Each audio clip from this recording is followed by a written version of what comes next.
Today in Photoshop we're going to learn how to create this text art image, and we're going to learn some really cool Photoshop effects using brush presets.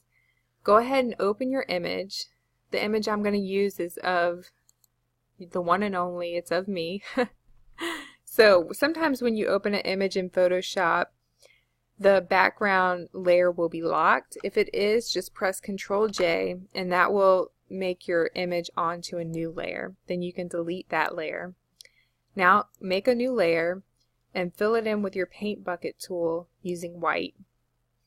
Then grab your text tool and change the color to black and type in Photoshop. You can use whatever text you would like, but for today we're going to use Photoshop.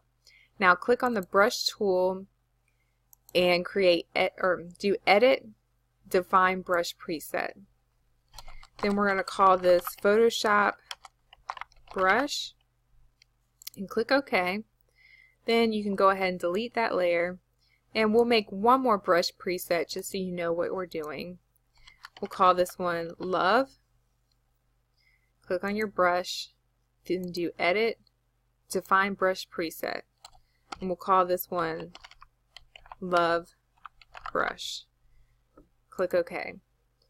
You can delete that layer, and you can also delete the white layer.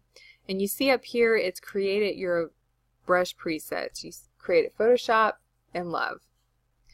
Now create a new layer, and since you're on black, go ahead and fill that in with black. Then you're going to create two more layers.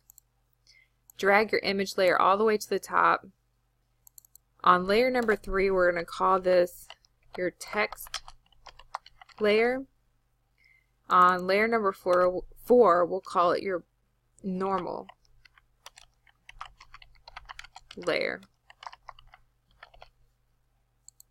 Now select and hit Control and select both of them. Then hit Control G, and that will put them into a group. This is a vital step to making sure that the clipping mask works at the end. If you don't group these two layers together, the clipping mask will not work properly at the end. So go ahead and open this box and click on your text layer and hide your image layer. Then come over here and click on the brush, and then we're going to choose one of the brush presets that we just made. Choose Love, and make sure that your color is on white. And if you start painting now, this is what it's going to look like. It's not going to look very good. So we want to make sure that we click right here on this box right beside the brush presets, and this is going to give us options on how to choose what our brush is going to look like. So the brush tip shape, we're going to make that to 200. The shape dynamics, the size jitter is going to be at 100, and make sure your angle jitter is at 0, because if it's anything different, it's going to start angling your text, and you don't want that. So bring it down to 0 if it's not already there. The scattering, you're going to make sure the scatter is at 200 and the count is at 2. Now you can change the scatter and count later on whenever you start getting more comfortable with making these kinds of artwork. Okay, the transfer, make sure your opacity jitter is at 100% and your flow jitter is at 100%. Now click off that and you can start painting. You see that's pretty cool. Now this is going to become your clipping mask, so you want to make sure that it's pretty much filled in. You can right click and you can change the size of your text. See how you change the size of it? Right click again. Let's make it even larger.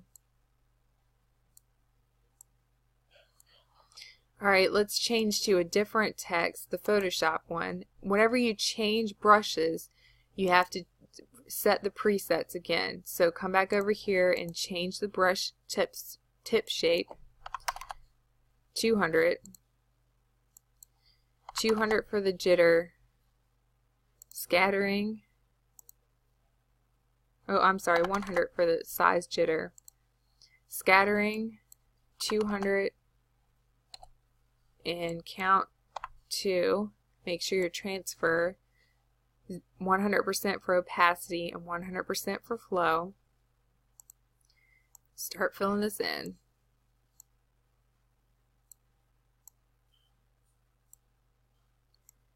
And remember, you're really going to want to fill this in because this becomes your clipping mask. Right click. We'll bring that down just a little bit. Alright, now come over here to the layers and show your image again, and then right click, create clipping mask.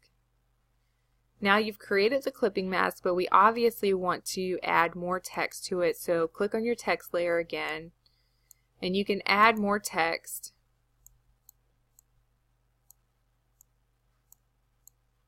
You make sure that things are shown that you want to be shown. Now come over to the normal layer, and we're going to choose the very first brush, and we're going to bring the opacity down to 25%. Around 25%. And we want to make sure that the face comes through clearly. I don't want to clean it up perfectly to 100%, but I want to make sure that the face is something that people see. I want people to recognize who is in this picture. So then once you've gotten it to where you like it, come over and make sure you're on your image layer. Come over to this little half moon button and do gradient map. Now click in this box and we're going to choose the purple and orange preset. Then click OK. Then in the opacity, we're going to bring that down to however much you want it to be. I think about 40% is right for me. Now this is just a cool Photoshop effect that you can add to it. I like it for my picture, but you don't have to have it on yours. This is pretty much everything on how to do this particular art form. Now I bring this up in most of my tutorials that I teach because I've learned a lot from this tutorial right here. I'm going to just introduce you to it a little bit. This is a tutorial that I've stumbled upon, and it teaches some really in-depth teaching. There's hours upon hours of training. I went to school for 4 years, and I didn't even learn as much as this has taught me. And it also comes with fonts, graphics, plugins, anything that you would need to learn how to do some really dynamic Photoshop effects. This one's really cool. It shows you how to do lighting and smoke effect. Let's see. This one's cool. It's going to show you how to put like a grunge type look to your pictures. This one's going to show you how to smooth out the face in some of your photography. It's going to show you some special effects, how to do avatars in Photoshop, how to do wedding photography and set your photos to where they look their absolute best. It's a really cool tutorial. I have a link for it down in my description. There's also going to be a link that comes up in this video. If you want to check it out, just go ahead and click on that link and it'll show you even more tools that you can use, and it'll tell you more about the tutorials. I've really found a lot of value on how to work Photoshop through these tutorials. I hope you click on it. If not, go ahead and like this video if you thought it was pretty cool and if it taught you something. Alright, see you next time.